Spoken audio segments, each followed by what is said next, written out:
Welcome back to my YouTube channel. Again, this is Jim.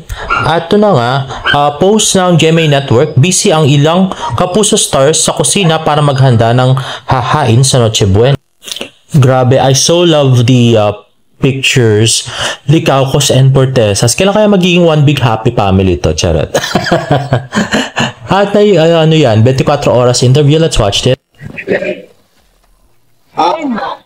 Gaya ng kanilang festive Thanksgiving and Christmas celebration itong weekend, naghahanda na rin ang pulang araw stars na sina Barbie Forteza, David Licauco at Sanya Lopez para sa kanilang ihahanda ngayong Pasko. Siguro roast beef, at least in my family. And my mom she always has fruit salad in our ref every Christmas. Extra special ang Noche Buena ni Barbie this year dahil maipagdiriwang nila ito sa kanyang new home.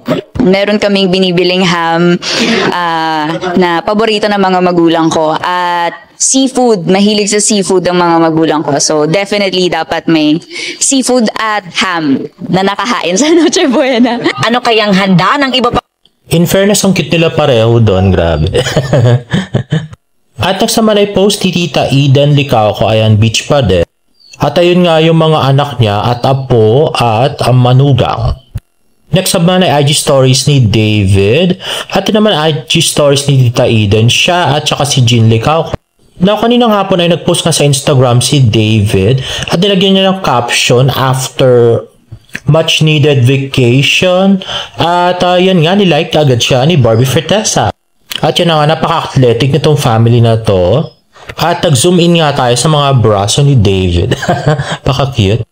At yan nga, David with his siblings. At saka si Tita Eden. Ayan nga, kasama niya na si Baby Jimin. Ang cute nila pareho. O diba, pareho naka-shades. Grabe. At yun ang pinapakain niya si Jimin. At ito, ayan, pinapakain niya pa din. At ito si James naman. At ito si Tita Eden at saka si Jean. At yan, Tita Eden and Jean pa rin yata yan. At next ay ang kanilang golf cart. At next naman ay post ni Miss Barbie Forteza. Sabi, I never have to worry about staying fit this holiday season dahil always slayable and giving ang skin ko with Silka Papaya Lotion. Dapat kayo rin. O, diba kulay orange? O, ba, grabe ang sexy ni Barbie dito at may grabe yung pasilip ng hita ni Barbie. At yan na nga, Barbie applying Silka on her beautiful legs. At yan naman on her arms. At legs pa din ni Barbie. Grabe. At next naman ay post ni David sa TikTok. Photo dump to. Tapos after that, ewan kong ilang oras, pinalitan niya ng ready na ata ako. So parang sinasabi niya na ready na siya maging tatay. Adik. At gayon nga ay tinignan ko at pinalitan niya na naman, inalalas niya na naman yung ready na ata ako. So palit ng caption si Dave. So actually same din halos yung mga pinost niya sa Instagram at saka sa TikTok. At ito lang yung mga bago. Ayan ang cute niya dyan, oh, diba? Ayan, at ito gusto ko to. Ang cute. At ito naman, kinuha ko doon sa video nila. Ni Tito Jack yata. At ito nga, inaayos niya yung shirt ni Baby Jimin. At ito, pinapakain niya si Jimin. Ayun, nakatingin na si Ate Ila niya. At yan si Jimin. At ito yung kanilang card. At yan na nga, card pa din. At ito nga, post nga niya sa FB. So, yung post niya ay ready na ata ako. So, nung pinost niya to sa FB, dun siya nagpalit sa TikTok. Kaya lang, binalik niya na naman. At ito pa rin yung kanina. So, ayan na nga, pinapakain niya si Baby Jimin. Ayan, sinusubuan. At ito naman, ayan, nag-ano pa sa hold, touch fingers pa nila sila ni Baby Jimin. At tweet nga ni Tingi, hala, ready na daw maging daddy. Ang swerte naman na magiging mommy ng baby mo, di. May balak atang mag-asawa si David Licauco, sabi naman ni Seiya. At next naman ay post ng GMA News, former GMA Network President Menandro Jimenez and his wife Kay warmly opened their home to host a cast and crew of Pulang Araw. The Jimenez family threw a heartfelt Thanksgiving dinner Following a special screening of the series of the final episode, the Jimenez patriarch shared that his entire family are avid fans of the Capuzco drama, praising how beautifully portrays Philippine history, family, and the resilience to overcome struggles. At yan na nga yung cast, napakaraming cast ng Pulang Araw. Si David lang actually yung parang wala. Ayun pa si si Barbie talaga yung dinidikitan ni Alden kahit pa photo ops pa, no? Ayan si Derek at saka si Ashley. At yan nag-speech pa si Mr. Jimenez and the handsome Alden Richards. At ito nga yung video. Ayan nga si Barbie pa rin ang katabi ni Alden. At si Rochelle ang katabi ni Sanya. At yan na nga. At yan birthday ni Alden.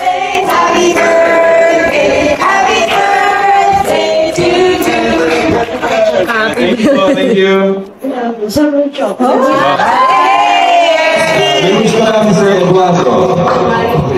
This is my first birthday cake actually. And first time ko rin pong nakatanggap ng cake a few days before my birthday. But thank you so much. Wish? I think all of us wish for peace of mind and peace of. At yun nga, performance level si Barbie, halos sumayaw pa. And next ay birthday ni Ashley. Happy birthday. May wish kasi sa Manuela. Syempre, unang-una po, thank you so much for having. Ayun na nga, mas bibo si Barbie nung si Alden yung kinakantahan. Dito medyo behave na siya. At next naman ay post ng Tatler, Avignon Clinic. At kasama si Barbie, si Marian, tsaka si Ding Dong sa picture. At next naman ay post ni Hansa si Fina. Yung dalawang best na silang kinasal. May pangatlo kaya. Sana no. Ayun na nga, Barbie and David in white. At ito naman post ni Say It All. Sabi kapag magkamukha na daw, magkakatuluyan. Ay. Adelina, alam mo ba ang ibig sabihin ng ice tea?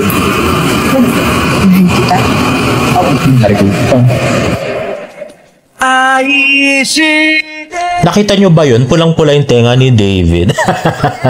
Grabe. So mukhang may Barbie Fortesa effect pa rin kay David at talagang kinikilig pa rin siya kay Barbie Fortesa. At ito nga, i-zoom natin guys. At kay Barbie Fortesa lang talaga siya kinikilig ng ganyan. Grabe. Ay nako, David. At tweet nga ni Baby Girl, halata tayong kilig ni Ginoo. At tweet naman ni Marielita Alemani, ang pula ni Bestie nangangamatis. Hindi ba napipigilan ang pangangamatis? Sa bagay mahirap pala yon, obvious ka tuloy, Bestie. And another tweet by Loving Mom, mabango ba head ni B? Lagi mo kasing kinikiss, D. Meron pa kayong video ng head kiss? Share naman sa comment. At ito nga isang video ng head kiss nila, yung sa That Kind of Love na nasa yate si David, tsaka si Barbie. Uy, para pala nasuot niya ito dun sa dun sa Balesin, di ba? Oo nga no. Ito yun Wait. Parang kamukha nga, o kakulay lang, ayun di ba? Pero hindi parang yun na yun Parang tinago niya yata. Grabe. At ito naman yung marungis si David pero cute pa rin na picture sa Pulang Araw. At next naman ay behind the scenes video ng Pulang Araw na pinost sa TikTok. Ayan na nga. So nag-prayers. At yun nga si David, si Barbie at saka si Alden. At kitang ayun, laki ng braso ni David dito. Parang pwede siya mag-Captain Barbell, no? Sa ganda ng chest at saka braso niya. At ito naman, more pictures. Ito, yun na dumating na si Roshi.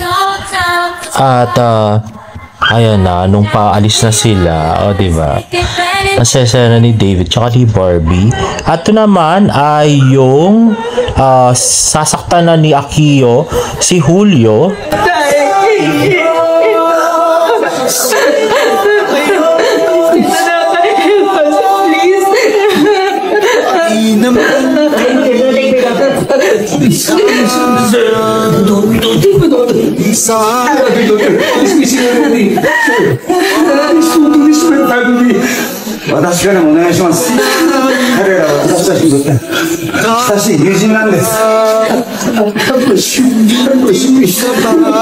Bakit yung ba ako hinuhuli? Hindi ba pinatotohanan na ba ni Hiroshi sa kanyang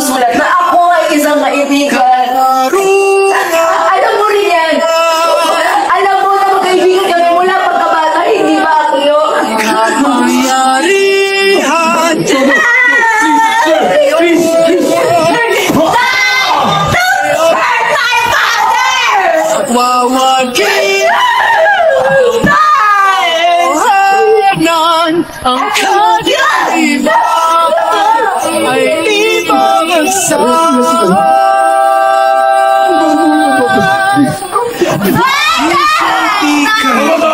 Meanwhile, ito pala yung nasa TikTok, yung nagdoloko-loko si Jay Ortega.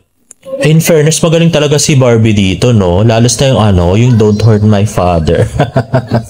Ayan, dito diba? Ang galing niya.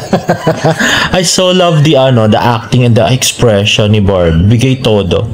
And there you have it, guys. If you like this video, please give it a thumbs up and please subscribe to my YouTube channel for more Barda updates. See you in my next vlog. Bye!